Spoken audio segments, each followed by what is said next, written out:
Initially விக்ரம்க்கு முன்னாடி எழுதுனது வந்து மைக்கேல் மான காமராஜன்ல வர மைக்கேல் கேரக்டரோட ஸ்பின் ஆஃப். அதுன்னு அவங்ககிட்ட சொல்லியிருந்தேன் ரத்னாகுமார். எனக்கு வந்து கமல் சாரும் சந்தான பாரதி சாரும் போதும், அவங்க 2 பேரும் இன்னும் எப்படி இருந்தா எப்படி இருக்கும்னு சொல்லி பண்ணதுதான். இப்போ விக்ரம்க்கு முன்னாடி நம்ம சாட் பண்ணும்போது when we are talking about you said about your love for தளபதி, அது எந்த ரஜினிகாந்த் படத்துக்கு சீக்வல் பண்ணீங்கன்னு கேட்டப்போ நீங்க என்ன சொன்னீங்கன்னா Thalapathy obviously, because what if Suriya still alive, what will I do with him. அந்த கதை இன்னும் அப்படியே இருக்கா இல்ல? நோ சார், அது அன்னைக்கு நீங்கள் கேட்டீங்கக்காக சொன்னேன் சார். அதுக்கப்புறம் நான் விக்ரம் எல்லாம் பண்ணுவேன்லாம் எனக்கு தெரியாது சார். அது ஸ்பின் ஆஃப் எடுத்து அதெல்லாம் பண்ண ஆரம்பிச்சதுக்கப்புறம் இல்லை சார், அது எவ்வளோ கஷ்டங்கிறது அதுக்கப்புறம் தான் லேட்டாக தெரியுது சார். அவ்வளோ ஈஸியாக பண்ணிட முடியாது. அண்ட் ரெண்டாவது சார்,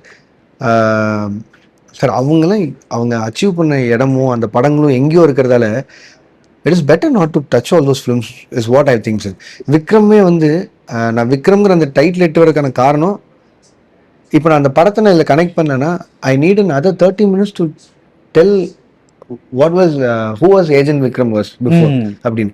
இப்போ நான் அதை கனெக்ட் பண்ணிட்டதால எனக்கு அது தெரிஞ்சு. அண்ட் ஃபார்ச்சுனேட்லி கமல் சாரோட படம் அவரோட ப்ரொடக்ஷன் ஹவுஸில் இருக்குது. ஸோ தேர் வாஸ் லைக் எதுவுமே பிரச்சனை இல்லை, நான் அப்படி வச்சலான்னு சொல்லி.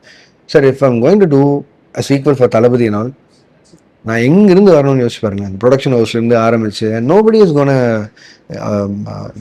கிவ் லைக் தட் நீங்கள் எடுத்துகிட்டு போகணும். And I also don't want that. அதனால தான் நான் சொன்னேன் அது அப்படி பண்ணுறதுக்கான இது இல்லைன்னு. இனிஷியலி விக்ரம்க்கு முன்னாடி எழுதுனது வந்து மைக்கேல் மான காமராஜன்ல வர மைக்கேல் கேரக்டரோட ஸ்பின் ஆஃப். அதுன்னு அவங்ககிட்ட சொல்லியிருந்தேன் ரத்னாகுமார். எனக்கு வந்து கமல் சாரும் சந்தான பாரதி சாரும் போதும், அவங்க 2 பேரும் இன்னும் எப்படி இருந்தா எப்படி இருக்கும்னு சொல்லி பண்ணது தான். பட் ஆனால் எனக்கு தெரிஞ்சு அதெல்லாம் ரொம்ப டஃப் சார். அதெல்லாம் அப்படி அப்படியே டச் பண்ணாமல் அது அழகா அப்படியே வச்சு பார்த்துக்கிறது தான் அழகு சார்.